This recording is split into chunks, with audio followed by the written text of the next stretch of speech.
Today, we are expanding on the bands that we will be listening and reacting to, and we're adding Queen into the mix.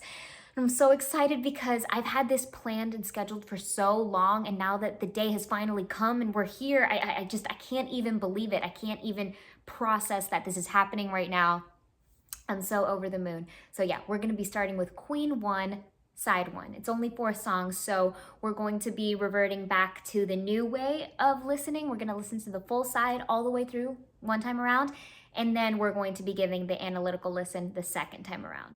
So let's just real quick go over the track listing. Starting at number 1, we've got Keep Yourself Alive. Number 2 is Doing All Right. Number 3 is Great King Rat. And ending on numero 4, we have My Fairy King. All right, so here it goes, side 1.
Should be waiting for the skies to clear.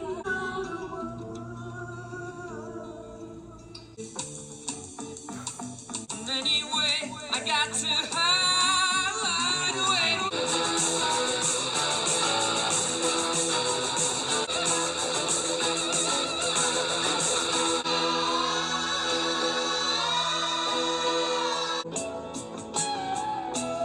Yesterday knows what I'm doing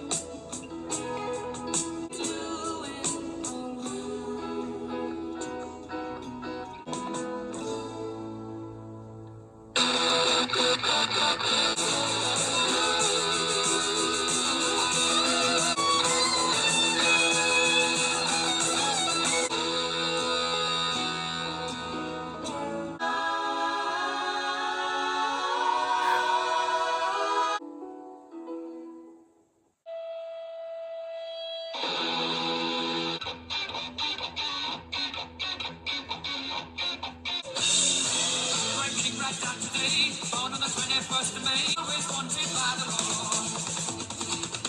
Would you like to know? Great King Rat was a dirty old man, and a dirty old man to see. Where will I be tomorrow? Will I beg? Will I borrow? Ah, yes, I told you, that's no lie. Would you like to know? Show me.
gosh, that was spectacular. I mean, first of all, Freddie Mercury's voice is to die for. What a beautiful tone. He knows how to work it and manipulate it. He knows how to create that sound that's heartbreaking and beautiful and inviting. But then he can also produce a very, very rough and rock and roll type sound.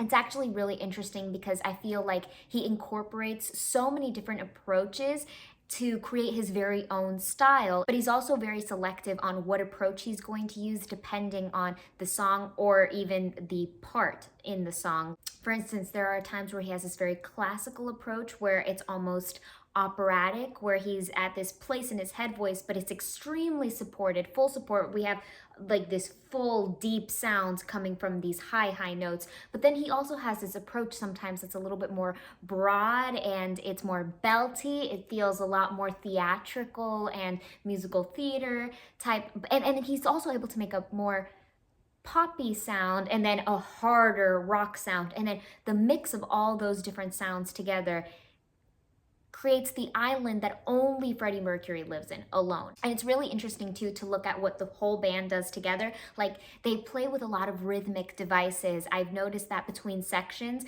and I also noticed that within each song there exists so many different sections that differ one to the next, but they use a lot of play in the rhythm. They slow things down a bit, sometimes only in one instrument, sometimes only in the vocal, or sometimes in the entire sound. They just slow the rhythm down. They change the tempo. They switch it up on us. They switch up time signatures. They just have so much fun, and they create this beautiful, glamorous, exciting world where we don't really know what's coming up next, even within one song. So with a little bit of backpedaling, we're going to go back and listen to number 1, Keep Yourself Alive, and see if there's anything that jumps out at us this time. Right away, they reel us in with that super interesting guitar. It feels kind of distorted. It feels really rocky.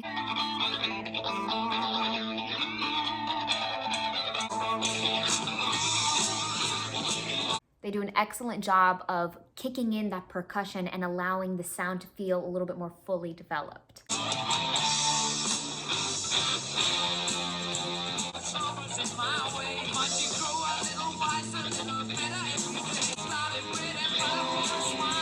Here, he puts this rasp on his tone, and with the speed at which he's going, which is a little bit faster, he gives us this very heavy, articulated pronunciation that's really almost percussive.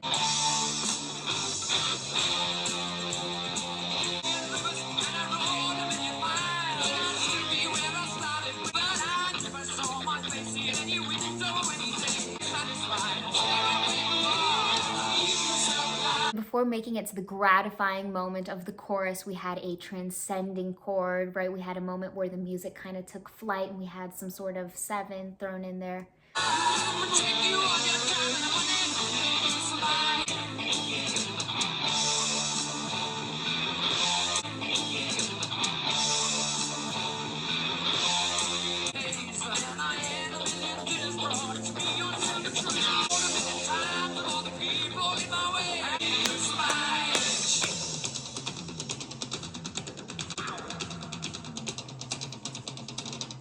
That drum solo could not have been more perfectly placed. I feel like it pulled focus in such a way that it was delivered that it made it one of, if not the shining moment of this song.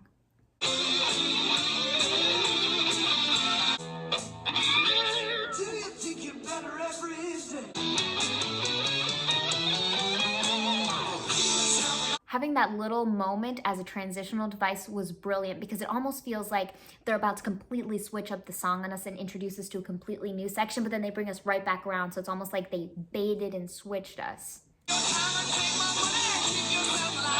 Really fun way to start off this album. Bursting on into the scene, we've got number 2, Doing All Right.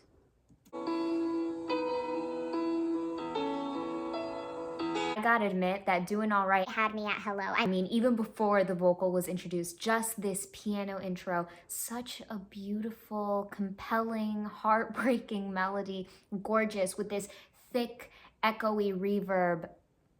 I love it.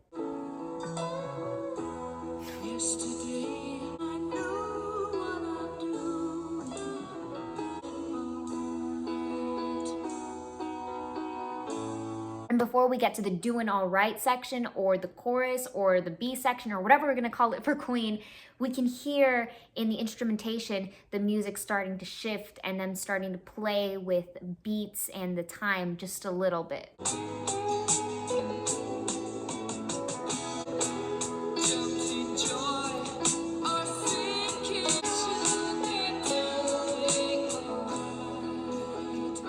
We can actually take a good look at these two verses and safely say that Doing All Right has a little bit more fun and play with interesting, colorful chord choices and the way that the sound goes down in the instrumentation as opposed to Keep Yourself Alive. There's a little bit more experimentation sonically.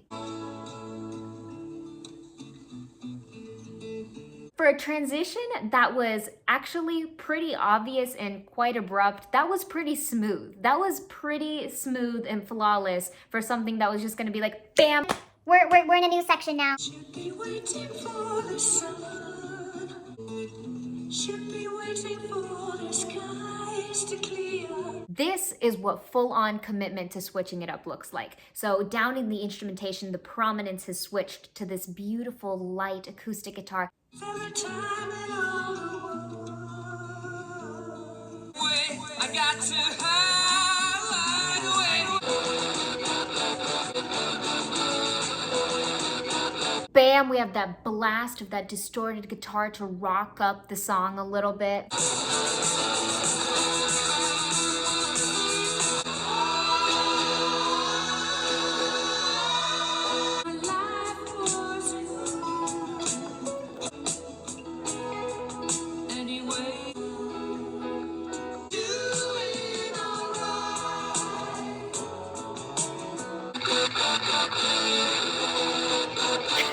How the sound can go from this beautiful sunset moment to a rock and roll sound that completely just takes me out and it not be questionable is insane. How did they execute this? How did they get this to just feel so Natural.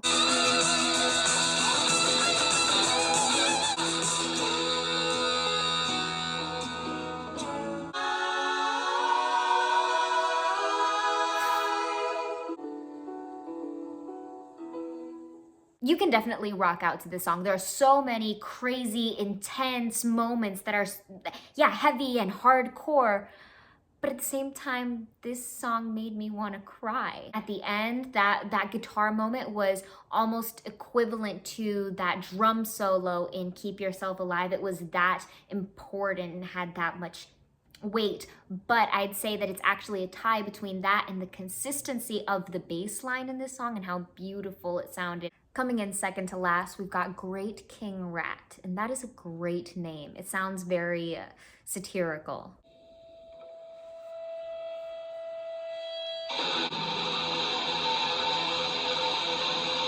Right away, this one gives us probably one of the most distorted moments of the night.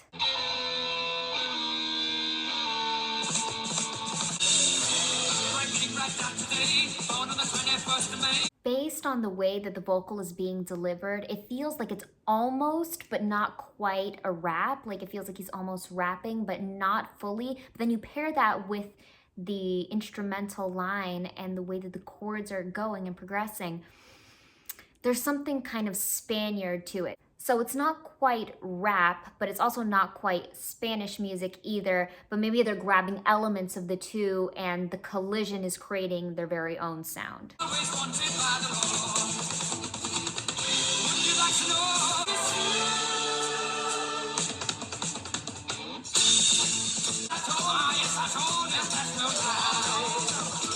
Hey, that was really cool right there, what they did with the vocal line where it felt like Freddie Mercury kept cutting himself off with each new line that came in that little section there. It was like interrupted.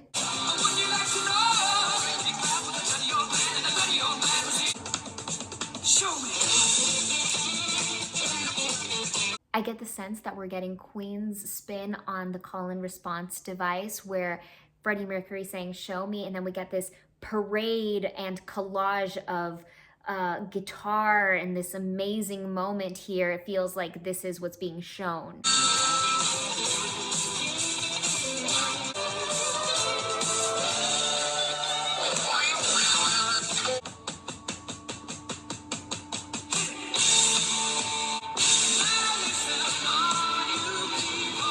completely reeled back the rhythm here, and we're going on a really slower time now. You sinners get in line. Soon you're gonna be disciples. In my opinion, them taking this faster rhythm and slowing it down almost allows for the listener to feel this sort of inebriation.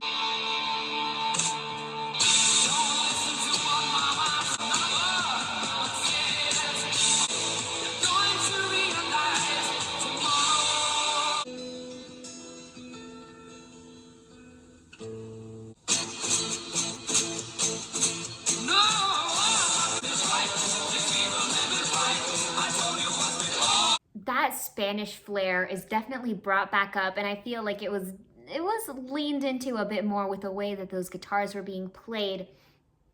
It just felt like this really passionate and intense dance with the music.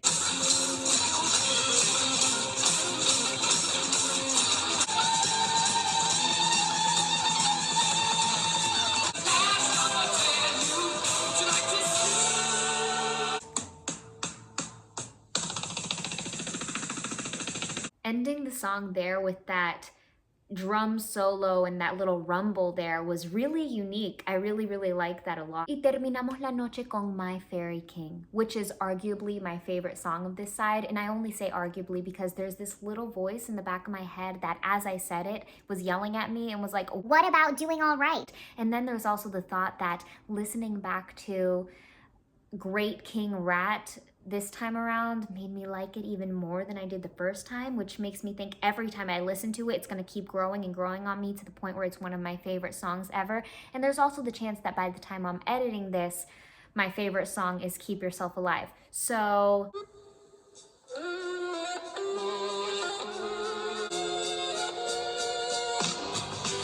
okay, not only is that intro so marvelous and unique, but it's so brilliant because it starts off kind of like this awkward misplacement of notes, and then it just starts going in a more dissonant direction until it feels like it readjusts itself to be perfectly on track. And that all happens in a really tight space of time.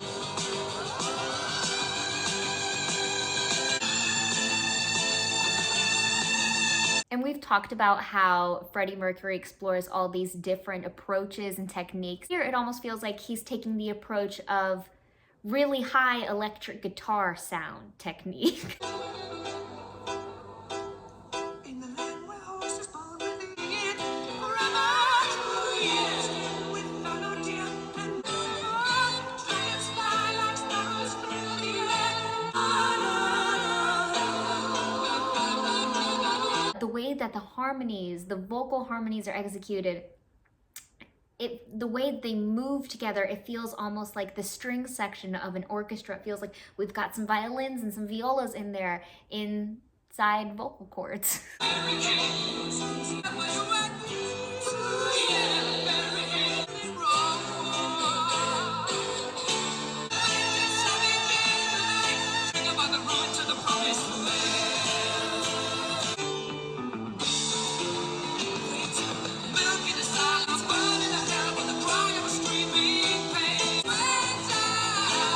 Palpable building intensity.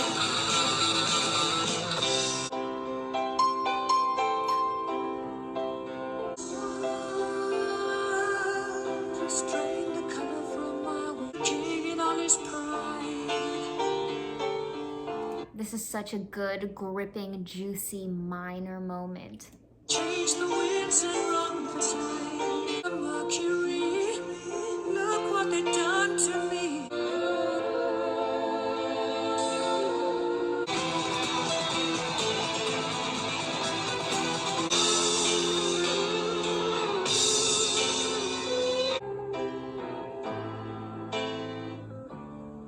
That's it. This one kind of feels incomplete when it ends, which is insane because it's not like it's the shortest song alive. It's not the longest either, especially coming from Queen. It's not short, just that ending feels incomplete. And maybe that's just a projection of me wanting this to never end, we have side 2 to go the next time we visit Queen, and it's really cool to include Queen in our lineup. So I know I've talked to you guys about finally formulating some sort of method to the madness and organizing my chaos, and you're probably sitting there like, yeah, right. If anything, it feels more chaotic and like I don't know what I'm doing more than ever, throwing in a whole new band and a whole new chaotic disarray. But let me explain, because this actually is still part of the new schedule that I have going. So each cycle starts off with Pink Floyd, then it goes to a post-Beatles album or side, then Led Zeppelin, now Queen in El Puesto Cuatro, and then last we're finishing with a special album and then starting up again with another Pink Floyd album. Let me explain that fifth slot, or the final slot, that special album. That's the place where I'm gonna do all the special requests, all the recommendations. So that's the list that I've been talking to you guys about. Every time you give me a recommendation, which please keep them coming, I beg you, anything you can think of, and your favorites, something you heard one time and loved, something you've never heard and always wanted to hear, something that you don't even think will be good, but you wanna give it a try because what the heck? Give me all the suggestions, because it's going in the list and we're gonna have that slot always filled with one of the recommendations. I'm gonna try to work a little bit harder and faster to get these videos out to you. Thank you so much for sitting here and listening to this beautiful, magnificent, magical side with me today. And thank you for accepting me through all this chaos and sitting with me and being patient. I really, really appreciate that. And I really needed it. I really needed some time to get everything in a row, but now they are, and I spent all day today writing out my list and scratching things out and rearranging things, and I'm really happy with the direction that we're going in from here on out. And I hope that it's something that's really easy to pick up on, so everyone has some sort of guidance as to what's next. But that's also why that special video is really cool, because I still wanted to incorporate that little sense of not knowing what's next, but now you just know when it's coming up. You know when to expect the unexpected, if that makes any sense. There's still a little room for something to surprise you with, and I like that. I hope that you're able to go off and have the best day ever. Remember to keep taking care of yourself, and I want you to do something for me. I want you to do something for yourself that feels like you're rewarding yourself, but the catch is it has to be something out of the ordinary, something you don't normally do, something that you miss, and something that makes you feel like you're treating yourself well, whether it's eating a chocolate, eating something that you really love, going to your favorite restaurant, taking a nap if you never take naps. Just do something out of the ordinary that fills your soul, all right? And remember to take it easy.